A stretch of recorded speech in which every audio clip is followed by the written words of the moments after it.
great. So I studied international relations. That was my academic background.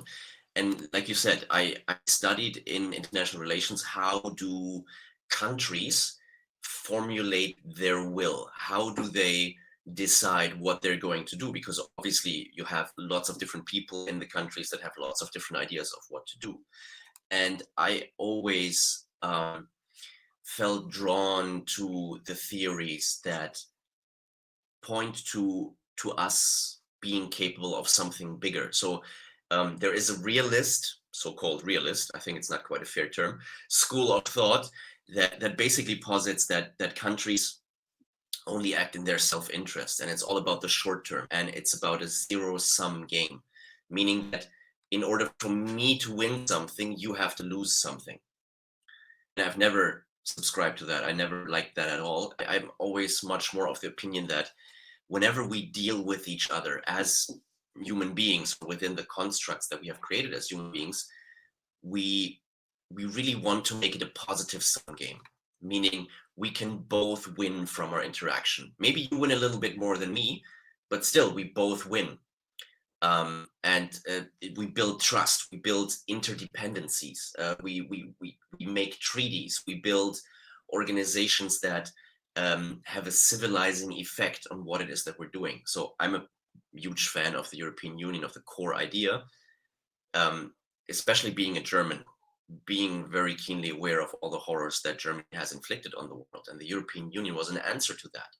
We made sure that France and Germany could not exist without each other.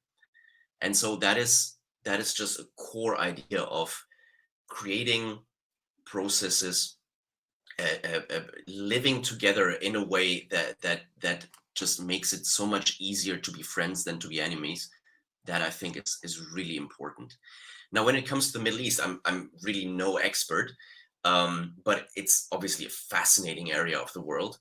And let me just say that from what I see here from Germany, from what I hear, Jordan is always perceived as, a moderating influence, always a voice of reason in a way, always taking in refugees, helping the neighbors, helping the brothers and sisters. So I really appreciate the Kingdom of Jordan in that role. Yeah, the Middle East. Oh boy, it's a place. Again, I have such a hard time not to fall into such a Western centric.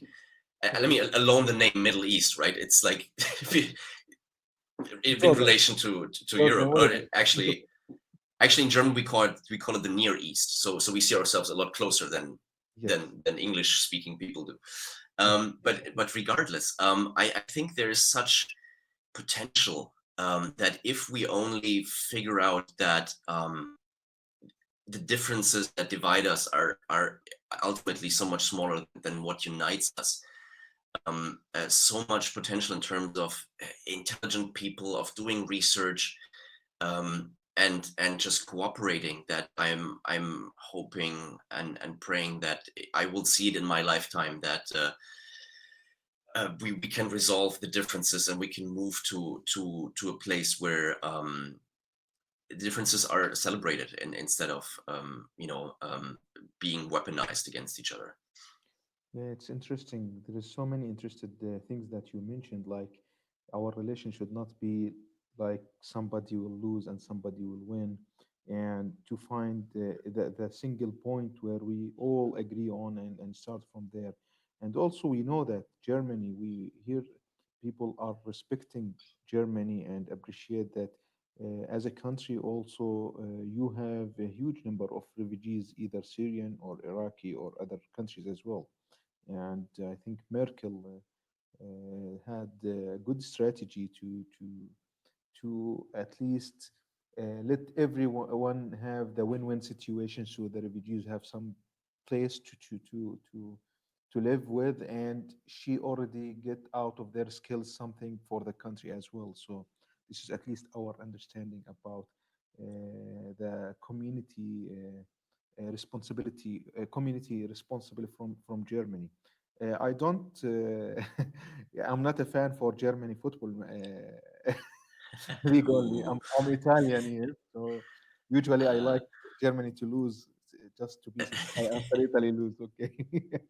So out of what you said, Fabian, why you become a coach? You already studied the difference between humanity, let's say, and the nations as well. And after all of that, you decide to become a professional coach.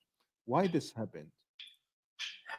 So there is one step between being in the field of international relations and getting to be a coach, and that step is I was a management consultant because I wanted to come out of university and have a learning curve that would be as steep as possible. So I wanted to learn as much as possible within a very short time. And being a management consultant, you get to look into many different companies. Not sure why my video just went away. Looks like Yeah, my webcam is still on. I can hear you, but I couldn't see you. Yeah, Yes, that's now kind of it's strange. Like coming my, back. No, no, now it's came back. Just a moment.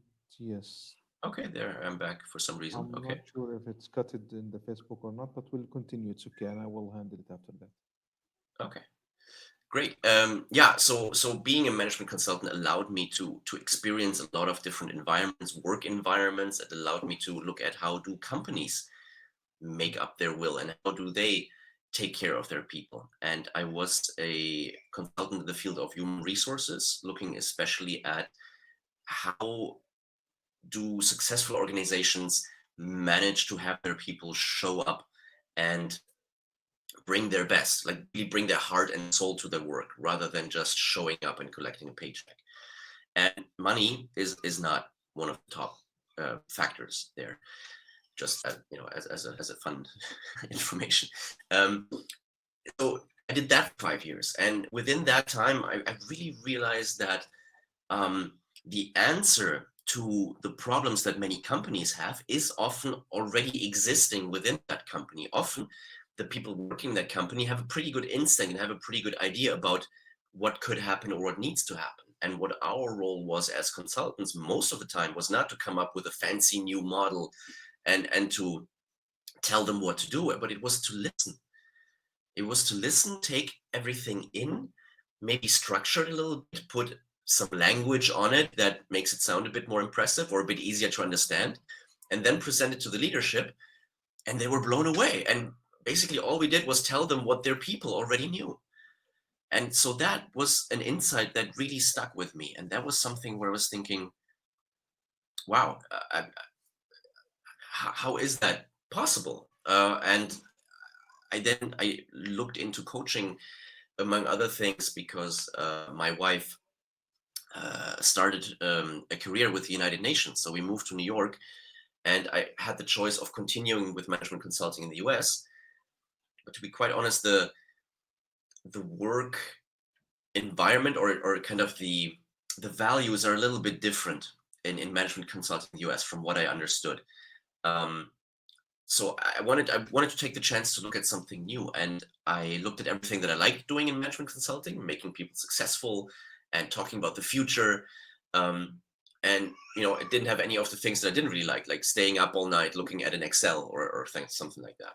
Mhm. So I wanted to do this professionally. I wanted to do it in a way where it's like, okay, I'm going to do all these different webinars. I'm going to look at every coaching school there is. I'm going to compare and contrast. I'm going to find the one that's right for me. Well, that was the plan. What ended up happening is I did one webinar and I just knew I was home. There's everything that was said in that webinar resonated so much with me that I said, I don't want to look at any other coaching school. I know that this is the one that I want to train me. Mhm. And it might not come as a surprise to you that that was Erickson Coaching International. It was just such a deep experience, such an awakening. Like, wow, this is what I want to do, and that's how it started. Then I took the course, the art and science of coaching. I did it online back then already, so I'm a huge fan of online learning. I think it works great. And 8 months later, I was done with it, and haven't looked back since. I've been a coach ever since, and it's one of the best decisions I've ever made. Interesting. I got a question from one of my professional friend in LinkedIn talking about the same topic that he already watched some of our videos here in the live between other people, Ericksonian people, and he said that, Baha, I believe that you are not believer in consultation industry and you are pushing people to become coach. My answer was no, it's not we or them, it's both of Mm, us. However, I'm just against the abusing of the terms in terms of consultation. What you just mentioned about consultant, by the way, it's no more available even. You know, when you were a consultant and you just inform the top management what they have, this is at least the layer one or world class service came from the consultation. Today, no, consultants are doing everything the CEO or the top management ask them to do. So therefore, corporate today, they need to differentiate. They need exact support, real support, which allow them to have permanent changes, not just temporary with a bulk of papers or some of Excels, as you just said. But Fabian, I know you very well. Yani, from Turkey, I met you. I know that you have so many other skills as well. I never, to be honest, personally, if I saw you, I couldn't realize that this Fabian is the same coach because you know you have mashallah yani, so many other skills like DJ, like now consultation.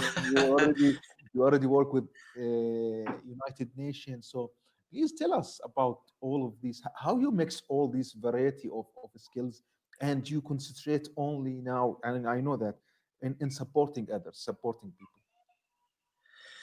oof, well, first of all, thank you. Getting red here.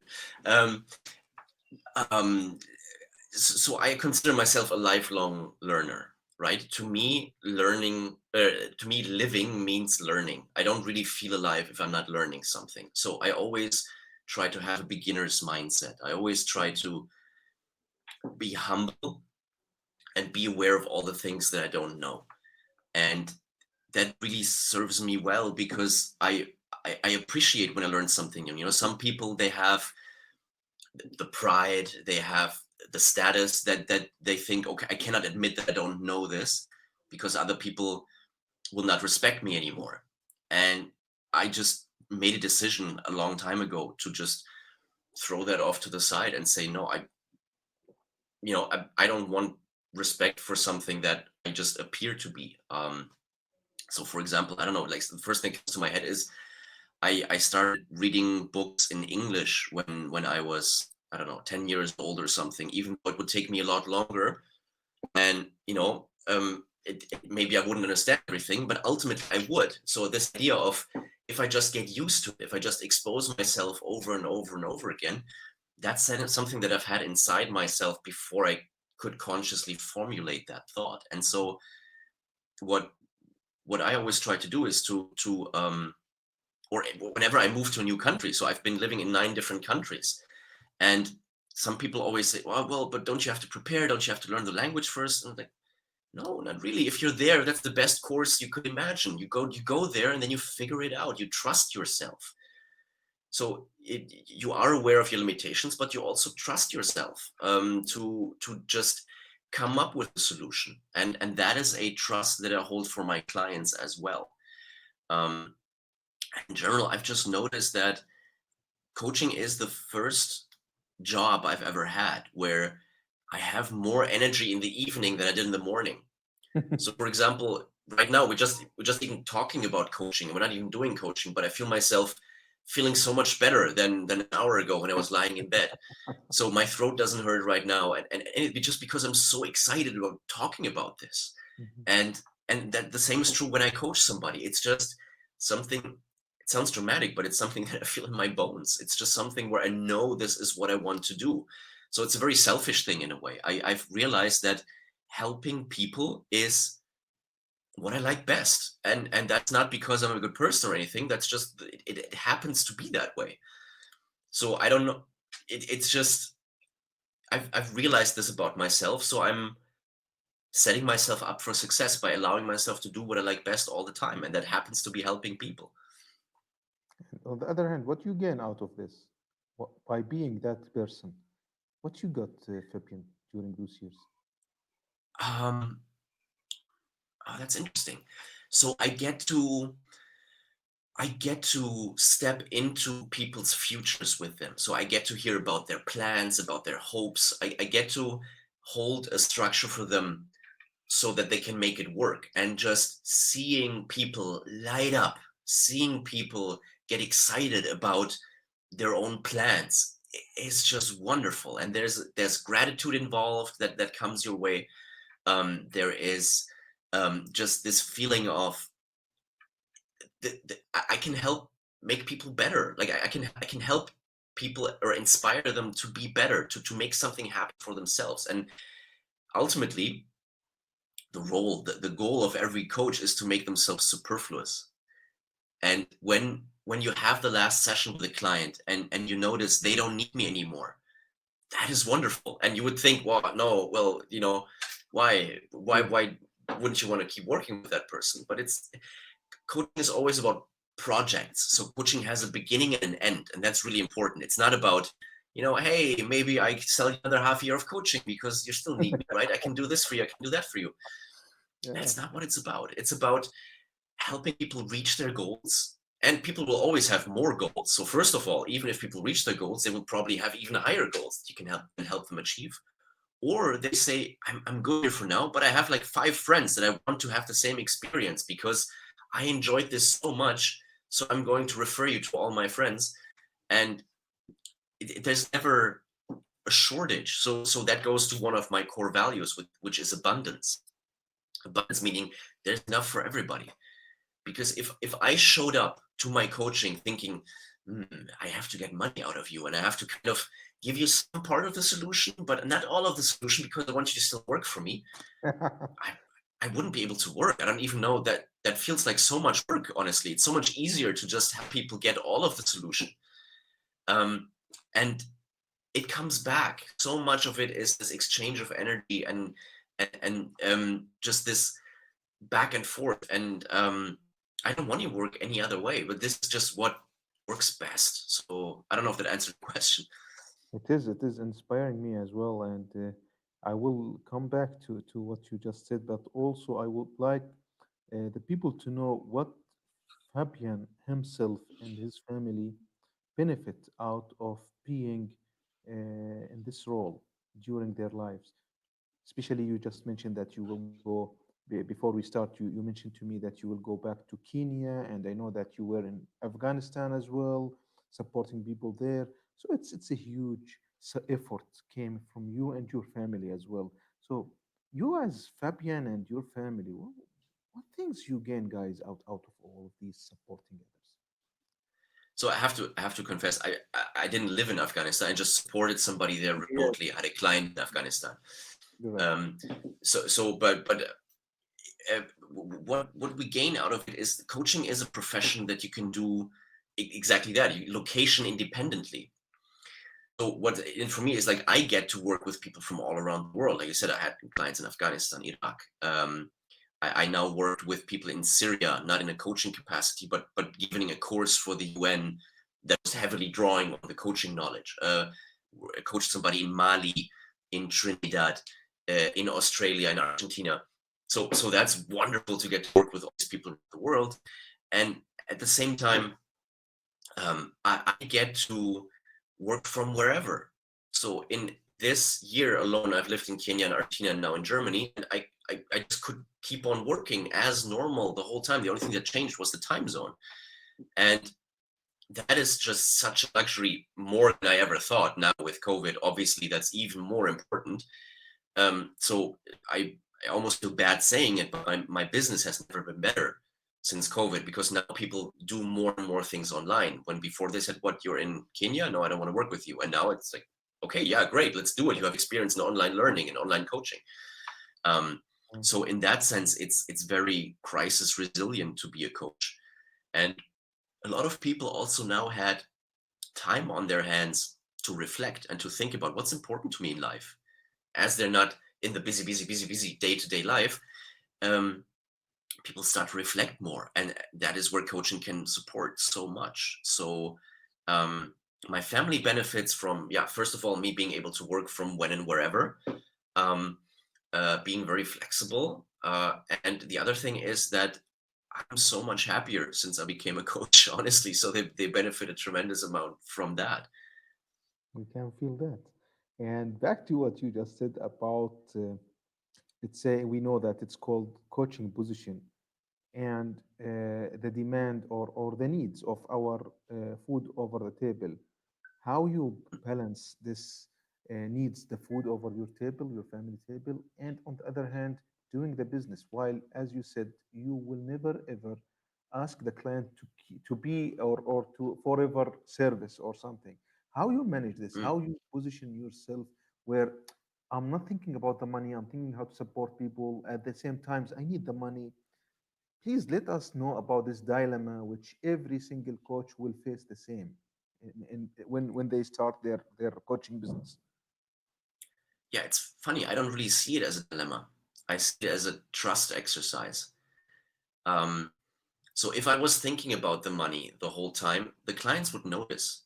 People notice, maybe not consciously, but they notice subconsciously. And people notice when you are authentic, and that's one of my other core values. So my three core values are authenticity, courage, and abundance. So you will always hear me talk about those, and they usually apply to everything, at least in my mind, because I see everything through those eyes, through that lens. So it's, to me, it's this combination of abundance. I will have enough. I'm trusting that I will have enough. Um, because if I do a good job, if I trust myself to be the best coach I will be, that means I'm focusing on my client, not on the money. Mhm. And I have the courage to do that. And I show up authentically to work with exactly the people that benefit from me. So I also don't take every client. So it's not only, this goes even further to what you were saying. It's not only, I don't try to chain the clients to me, but I don't even work with every client that asks if they can work with me, because there has to be chemistry. There has to be, Huh. the values have to be similar, and I have to be convinced that I can actually help you. If I think I'm not sure I can help you, I will refer you to another colleague, another coach, because ultimately, if I just take your money and then don't deliver the value, I will feel bad about it, and you will go and say, well, coaching is stupid, that didn't do anything, and that's not good for me, and that's not good for all the other coaches. What kind of tool that allow you to notice that there is no chemistry or you couldn't handle that or she or her or his client? How do you know this? This is a really interesting point, and we teach people. Usually, me at least, I can say sorry, I couldn't support you, my client, if some of my values is not there. So for Fabian, because you mentioned thinking and uh, chemistries, how do you know that? Or is there let's say vibes or please let the new coaches who already started in Jordan studying the art and science of coaching knowing the answer of this question. So if you have been studying the art and science of coaching in Jordan, you will know the power of open-ended questions. So you just ask people questions, and I think Maya Angelou said, if people tell you who they are, believe them. It's really about listening to people, about asking questions, about being very receptive, and just, so what is it that you want out of this coaching relationship? And um, how is it that you want to work? Um, and Yeah, you basically just ask questions, and the more you know yourself, the more you will be able to immediately. So this is a skill I think that I've developed over years now. But also in the beginning, I made some errors in judgment where I worked with people and it just didn't work that well, and it made me feel like a bad coach. And I think having had that experience was a positive in the long run, because it now allows me to work with the people that I really really want to work with. Honestly, a lot of the people I work with, I would pay money to get to work with them because I enjoy it so much. Okay. Uh, Whatever you are saying is interesting today for me.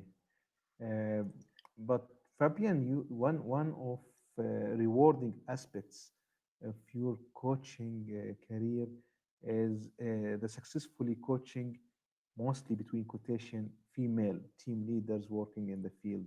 we said Afghanistan, Mali. So what's the common, let's say, behavior or common challenges that those people who you coach during your journey in coaching services and consulting services uh, does they have or they have? So it's interesting.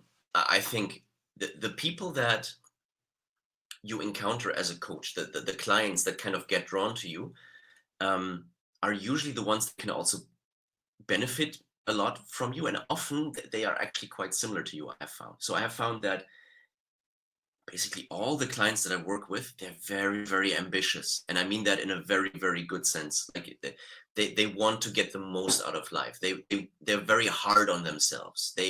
They want to succeed for, their families, for the people that they love, for the people that they serve. They want to make the world a better place. And they're very, very hard on themselves in the process. Often what, so one thing that they discover is if they're a little more kind to themselves, that goes a long way. And yeah, so that's like one thing that comes right off the top of my head. And another thing is, a lot of the people that I've worked with, they have this fear of not being good enough, or they again judge themselves very harshly, and they're like, oh, I'm not ready for doing a promotion, for getting promoted, or for doing this or that, because I have to read all these books first, and I have to become a different person first before I can allow myself to be successful. And what the coaching has been helping with, I think, is to put things into perspective, allowing them to be a little kinder to themselves, and being able to go to the goal directly without having to take all kinds of detours, but identifying what it is that I really want, and how can I get there, and also how can I allow myself to be successful. So a lot of times my coaching just consists in helping people get out of their own way. Mm-hmm. And I, as the coach, honestly, often people know exactly what it is they need, and they almost coach themselves. And I just allow them to get in touch with that. And yeah, and that makes a huge difference. Yeah, yeah. In my experience, I found that 90% or 95% of my clients usually they know what they don't want. Mm, When we start with them, we start, what do you want? Or their answers usually in term of what they don't want. And right. uh, usually I do some complementary sessions to prepare them to become a client. In that case, what you doing, Fabian? Because of course you face the same. You Yeah, have. yeah. So a lot of people are conditioned to see the negative, and actually that's the way our brain has evolved, right? Like when our brain evolved, we were living in a situation where we had predators, we had things that were trying to eat us. So of course we were conditioned to see the negative, because if you don't recognize it, you die. So nowadays we're in a bit of a different situation. We are, in many parts of the world, we are much safer. So what we can allow ourselves um, is to recognize that our hardware, as wonderful as it is, our hardware, our computer up here, is a bit limited. Um, and so when we recognize that, we can teach it new things. We can teach it new behaviors. We can teach it to pick up on the positive that's around us. Um, and that's not easy, because in a lot of jobs, you want people to also focus on the negative. Think about an airplane engineer. You want the airplane engineer to notice the negatives. You want them to notice what's wrong with the plane, right? But in our personal lives, it's been proven, and this is the core of positive psychology. It's been proven that if we focus on our strengths, we can be much more effective, much more productive than if we focus on our weaknesses. Mm, And so 100%. knowing that makes a huge difference. And I help my clients, and so do you, to check in with, hey, great, you know what you don't want. That's awesome. So what do you want instead? Okay. Because that is so much more powerful. If you walk towards something, it's so much more powerful than if you walk away from something. Sorry.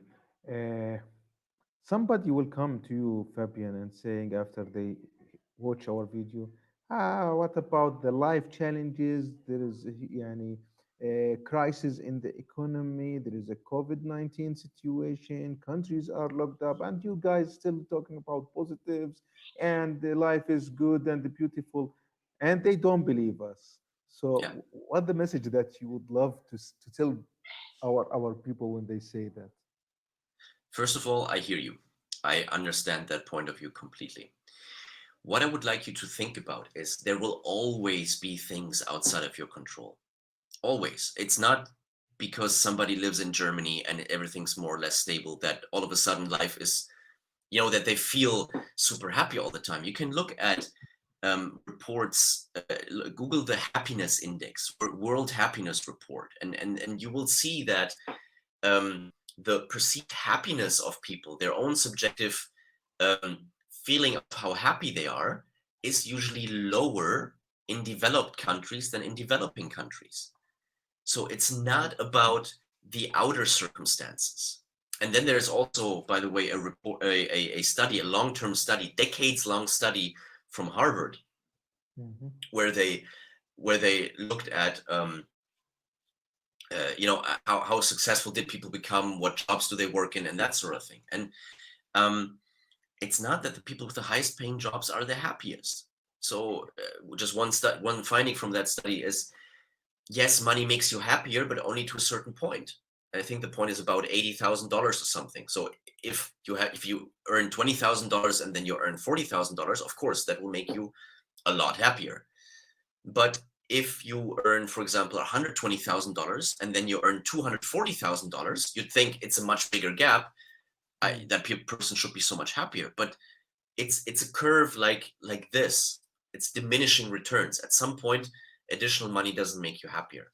So it's not about external factors.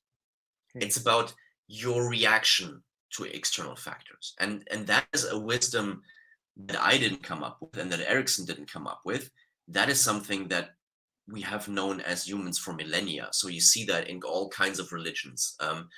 That um, what determines your happiness is the way you choose to frame your reality. Yeah. And this is not something like, oh, well, if I pray enough or if I'm optimistic enough, COVID won't get to me. That's not what I'm talking about. I'm Mm. also not talking about seeing everything through rose tinted glasses and thinking it's wonderful if I'm poor or something like that. That's not what we're talking about. What we're talking about is um, being grateful for what it is that you do have and building on those strengths. Let me tell you one short story about Milton Please. Erickson. Yeah, please. Milton Erickson is the spiritual grandfather of Ericksonian coaching, and Marilyn Atkinson, our founder, named the company in his honor. So Milton Erickson, as a boy, um, became ill with polio, with a very severe case where he was paralyzed from the neck down. Yeah. So he had all kinds of reasons to curse his existence and to curse whatever God he believed in and to think this sucks. I can't do anything. But he didn't do that. What he did is he was lying in his kitchen, he was watching his mother work, and he was watching his young baby sister growing up, learning how to move, how to do things. And he was thinking, well, I wish I could do that. And let me see, maybe I can. Like when she was lifting her head, he was thinking about visualizing himself lifting his head. And at some point, he had a feeling in his neck, and he was encouraged by that. And he wasn't saying, "Oh, it took me 2 weeks to get a feeling in my neck. This I will never be able to walk again." But he instead focused on there is a feeling there, and visualizing himself over and over again. And at some point, through lots of hard work and training, by all this visualization, by trying it over and over and over again, eventually he started to regain motor functions and could lift an arm and could even start speaking again, and he could walk again, and he became a successful psychiatrist from this boy who was paralyzed from the neck down. So it's not that you can walk on water by using this approach, but you can live up to your potential. You can get the most out of yourself. Yeah. In my opinion, in my experience, it's easy to tear yourself down. It's easy to be discontent with what life is giving you. But if you focus on the assets, on the positive aspects you have, you will be able to turn that into so much more, because you become more effective, more efficient, and just you're able to do things that you didn't think were possible. You're right, absolutely. But on the other hand, with all these kind of examples like Milton Erickson and others as well, still we see people like the easiest way to live their life. And this is strange for me, to be honest. They are suffering, as they said. They don't have money, they don't have work, they don't have anything, and they don't believe also. So, which came first? Is it the believing in themselves, or the skills, and capabilities, or role models should be available in that country or environment where those losers or people who couldn't believe on themselves, w- which should come first, Fabian, from your opinion?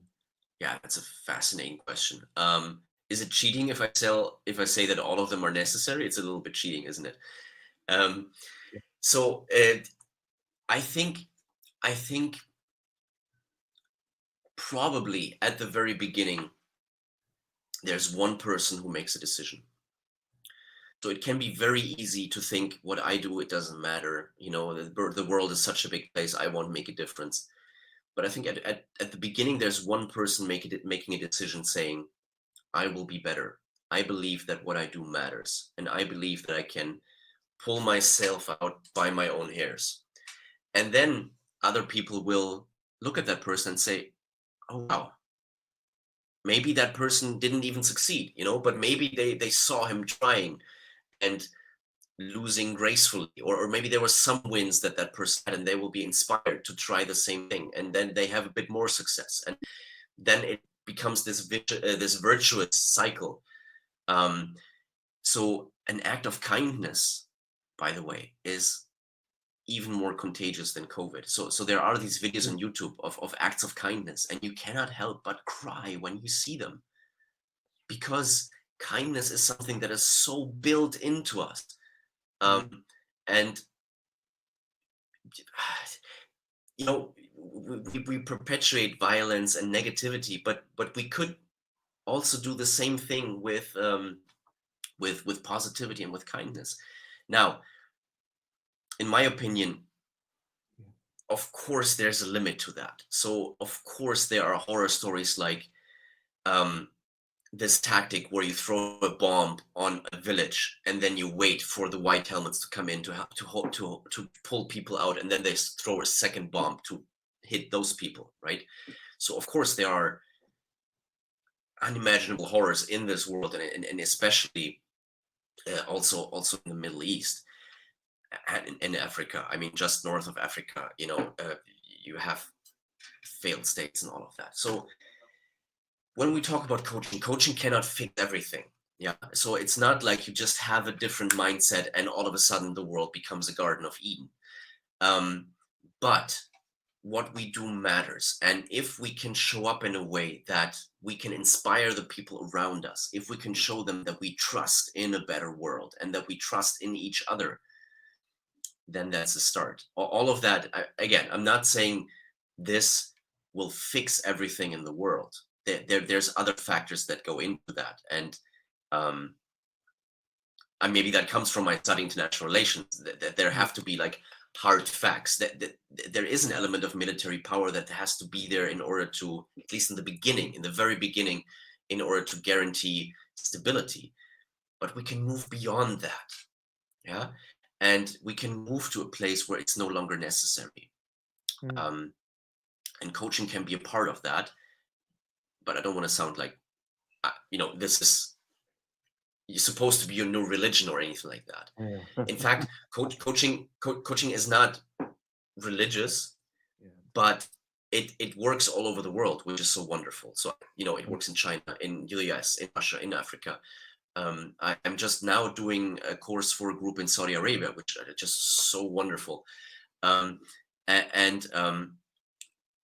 I didn't know what to expect, honestly. And but just opening my heart and just giving myself to them and being vulnerable has been such a rewarding experience. And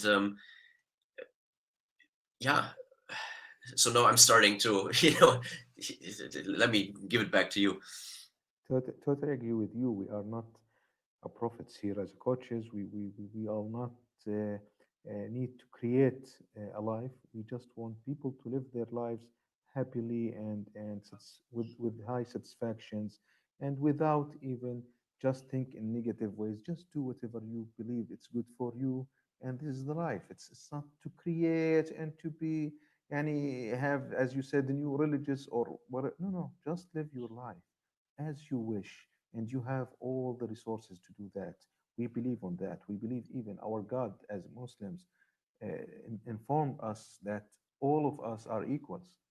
All of us are equals. So equals mean that I have the same resources that Bill Gates has, or on. But his objective was huge.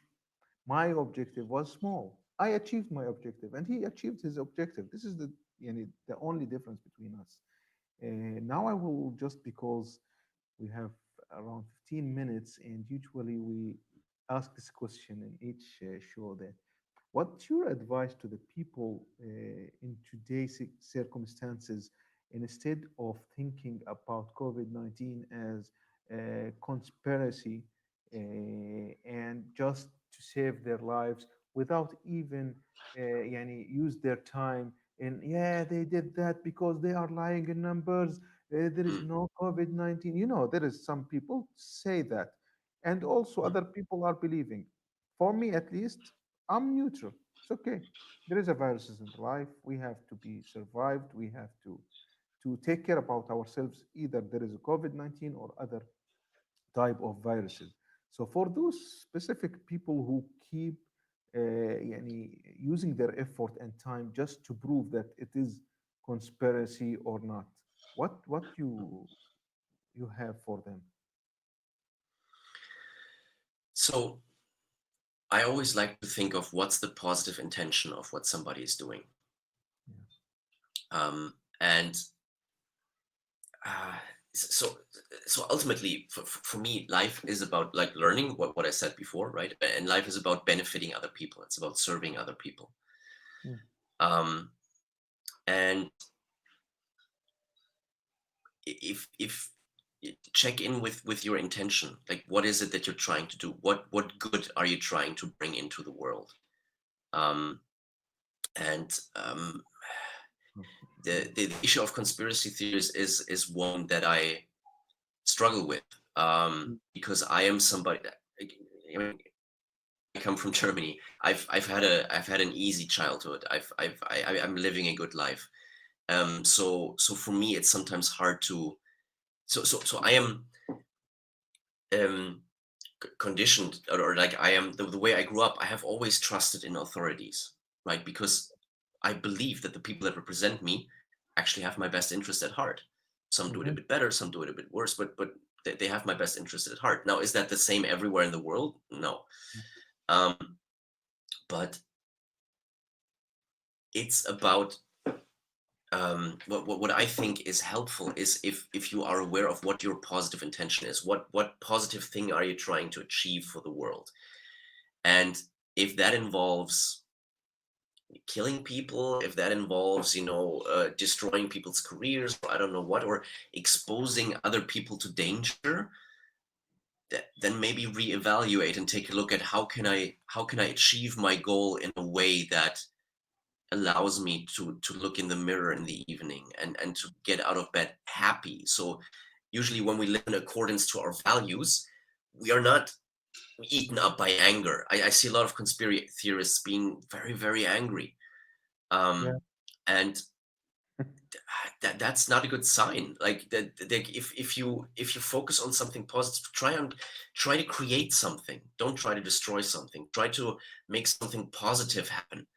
Yeah. um yeah I, Yeah, thank you, thank you. It's really what at least I believe on. it's matter of what you are creating, not what you are destroying. And this message also should go to the media, and at least in our countries, that they always follow the negative signs. They follow whatever happened, whatever mistakes happened, whatever errors happened. They never look at the positive side. They never, and I don't know, is it by design or not? I'm not sure. For me, I just start ignoring all these media just to not hear from them, because at the end they impact us. They impact our feelings, our thoughts as well. So for me, and I stop follow those media, those kind of media, and we continue in our dream, regardless whatever available outside my house. I will continue doing what I believe that I would love to see my people, my kids, tomorrow after become adults and older.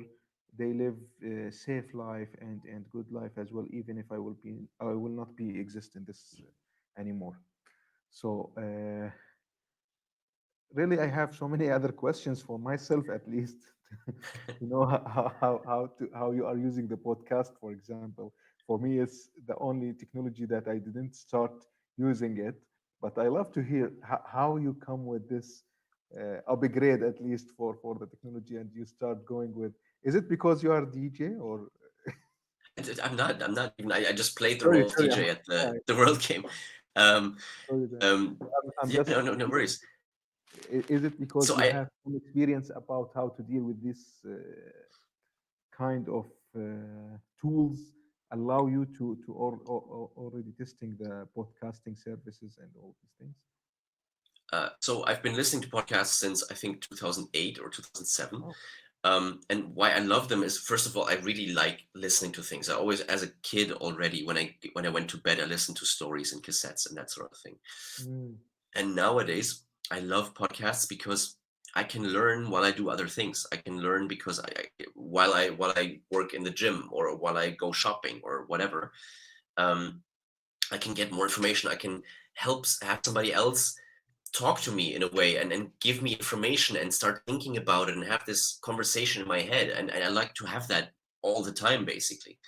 Um, and that's why I've always been in love with podcasts so much. When I thought about I want to do something for coaching, I want to help people understand coaching better. I want new young coaches to be inspired and excited, and I want to help them be successful because I know that coaches can bring good to the world. I, Automatically podcasting was what I thought I wanted to do, and that's why I started the global campfire of coaching podcast. great one. And the last question, at least for me and for my people here in the art and sense of coaching, yesterday they just got the dissociated and associated tool, and with what if frame and all of these stuff. Tomorrow we have another internal, let's say, Zoom meeting, and we'll discuss this. Nice. How do you use these tools, and tell them how much it's a powerful tool to be used in our coaching sessions. Yeah. So dissociated and associated. Yeah, yeah. Yeah. Wow. So um have you had the brain conversation yet? I'm doing the brain Yes, conversation yes, tomorrow yes. with my group in Saudi Arabia. I'm looking Yeah, forward to yeah, it so much. yeah, yeah. So We already did. since you know that we have different parts of the brain that work in different ways and have different goals for us, they all want the best for us, but they try to get there in different ways. Um, the dissociating is the way to have the cortex take the reins and to take the steering wheel. And so by helping people dissociate, we help them to step out of that anger or that emotion that they're feeling that has them looking like this, and they get to step outside and they get to see the future they want to create, and they get to see themselves from the outside. They can just notice so many things about them that are wonderful and things that they want to do even better. And so it's an amazing tool that allows people to fulfill their potential and to live up to the potential of humanity, honestly, with that wonderful brain that we've been given. Yeah, thank you. Appreciate it. Fabian, for me, I would love to stay more with, and of course, we'll have Me too. another I can talk about this show. all day. Yeah, but I know that you are a little bit not feeling that much good today. So God bless you and your son as well. And at the Thank end, you. if you have anything to add, please let us know. If you have any questions, also, I will be happy to answer you. Yeah, I mean, my first question is, will you please come on the podcast? I will. Thank you. Great, because I love hearing about coaches from everywhere in the world. I love hearing what's the state of coaching like in your country. I love, how are you, um, how, like, what does it, like, what is standing out to you as especially useful, as coaching in a Muslim society. I'm really, really interested how you see it working. And so I just really want to continue this conversation, maybe on the podcast, because and maybe even get one or two of your pupils on the podcast, because I just, It's our pleasure. learning from each other makes us all better. So that's what I want to keep doing. Yeah, as one family, yes, it's our pleasure and our honor, and we will, of course, accept any invitation came from your side. Thank you. Yeah. Is there anything you want to add, or we just Well, just I appreciate everybody who was watching, anybody who will be watching in the future. Thank you so much for your interest. Um, you are in a great place if you are interested in being the best person you can be. If you're interested in helping others be the best you can be, you are a force for good in this world. And I just want to encourage you that what you do matters. Yeah, you might feel like sometimes I I'm just a small wheel, but what you do matters. And even in this world, I mean, we don't even have to talk about the next world and being judged for our actions. Even in this world alone, um, what what we do for each other, it matters, because when we help other people, we are at our happiest ourselves. So the best thing you can do to feel successful is to help other people. So please learn more about how you can do that, whether you do that with Erickson or with anybody else. I There's my abundance again. If you work with us, wonderful. If you work with somebody else, I wish you all the success in the world. I hope you find exactly what it is you're looking for. And if ever there's anything I can do to help, please let me know. thank you, Fabian. I will share also your email in my page, and people will reach you directly if they need any support from your side. Yeah, And again, thank you. Appreciated your time, your effort, your support, and hope we will. And I hope to see you again, either in my show or on your podcast, or even oh, you for join sure. us here in Jordan and Yes, for sure. come and visit our office as well. I'd love to, definitely. My wife has been wanting to go to Jordan for a long time, so we have to make it happen. Tell her that you have a brother there, and we will be waiting for you. Thank you Thank so you. much. This has been such a pleasure. Thank you. Bye bye.